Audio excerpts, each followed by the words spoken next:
We all saw the greatness of absolute Batman and absolute Wonder Woman.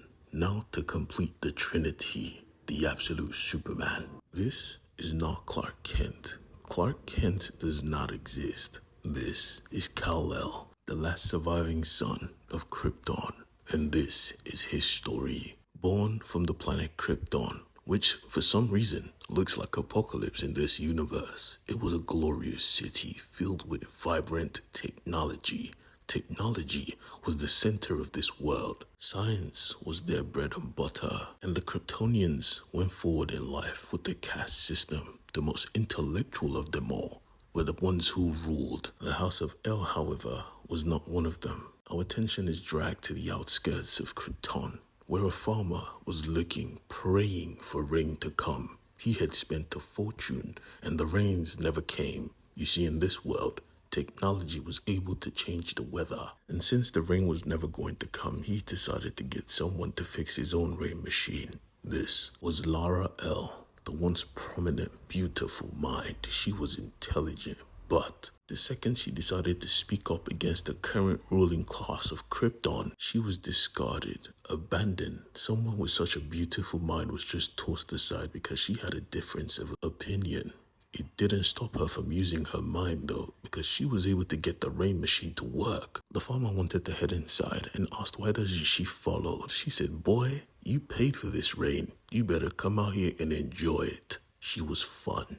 The rest of Krypton, however, were not. The rest of Krypton was filled to the brim with the elitist prick who thought they were better than other people, and the House of El was the very last house. They were the Toilet Guild, the Labor Guild. They were the children of steel who made their way with their own hands, and Jor-El was a proud man of steel. The love for his home world was unrivaled by anyone else. A highly intelligent man, destined for greatness, but just like his wife, the second he stood up and said, "Bruh, you guys are sucking our planet dry. You are killing our world," they tossed him to the grass like he was nothing. He was probably the smartest on this planet, and they didn't care, tossing him to the mines where he was the head engineer. He felt something was wrong. He knew it because the sensors said so. But when they came here, they found nothing. He wanted to check some more, but his superior thought he could pull rank. "Look at your chest and look at mine. We are not the same. You follow my commands or you suffer." Jor-El didn't give a fuck. "Alright, give your commands. I'll do what I need to protect our world." And as usual, they wanted to punish him for it. But this time, they found out real quick he was right. The very ground they stood on was giving way. That shouldn't be happening. Everything was perfect just a while ago. But they were absolutely engulfed in the pure fumes coming out from their planet's core. They were going to die. This planet was sick. Very sick. Jor-El, being a good man, tried to help people around him, but the fumes were acidic. He had to save himself. Just because his world was dying doesn't mean his family has to. Skipping forward in time a few decades, we returned to Earth, Brazil to be specific, where a huge number of humans were used to mine minerals from the Earth, diamonds to be specific. Obviously, this was without their say-so, because they were forced to do their work. With the mining operations constantly affecting the weather, men, women, and children tried to leave, but the Lazarus Corporation put that to a stop.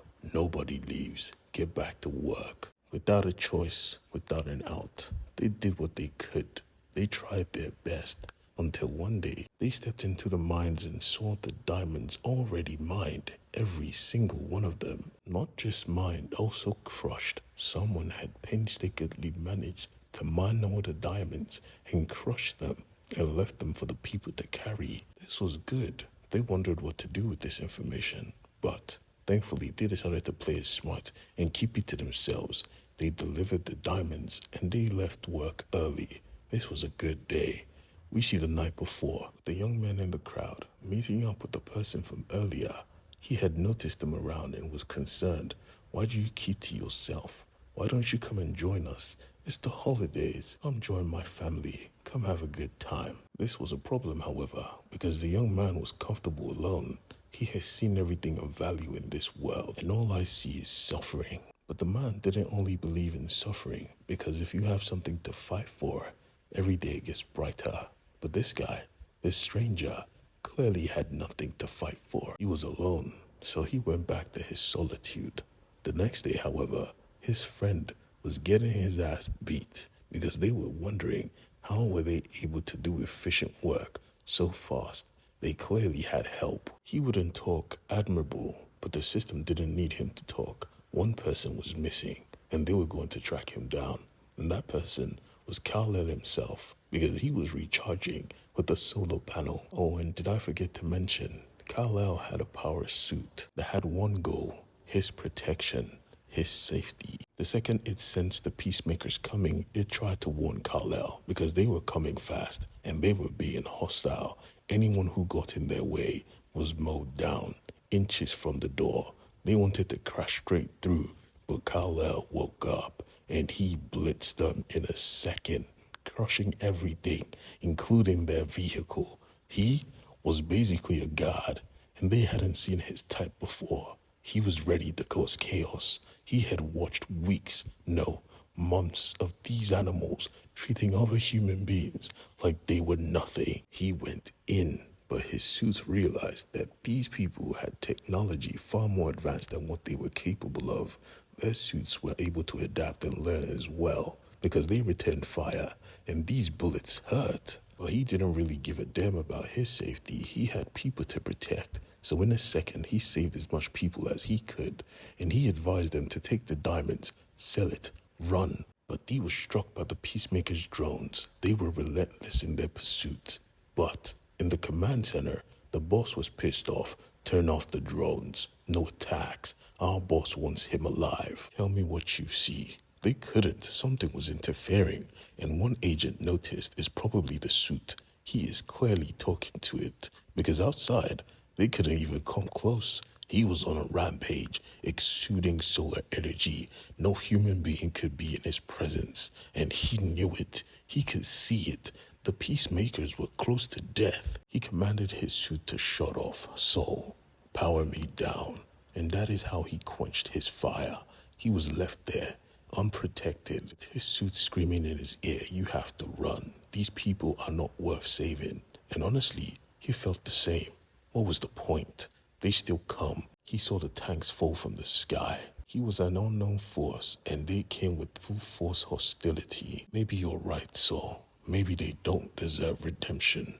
He was about to leave, but suddenly, someone cuffed his arm. Who was there? Well, we are introduced to Agent Lane. This is not surprising because if you know Lois, she has ties to the military. This was expected, and she looked like a badass. Move and I fry your face, Mr. Superman.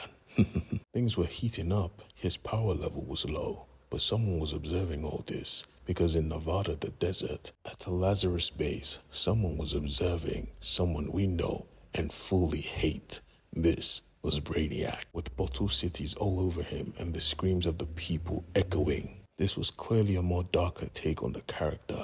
There was no Kent in this world, no hope. The farm was already destroyed, owned by the Lazarus Corporation already. The world was dark, and Krypton was about to be way more darker, because right now, in this moment back in the past, Jor-El had returned to his family. He had seen hell, and he was here to prepare for it. Laura, his wife, was concerned for his health, but there was no time. Testing had to commence. We can't tell anyone about this. They would never listen anyway. And where is our son?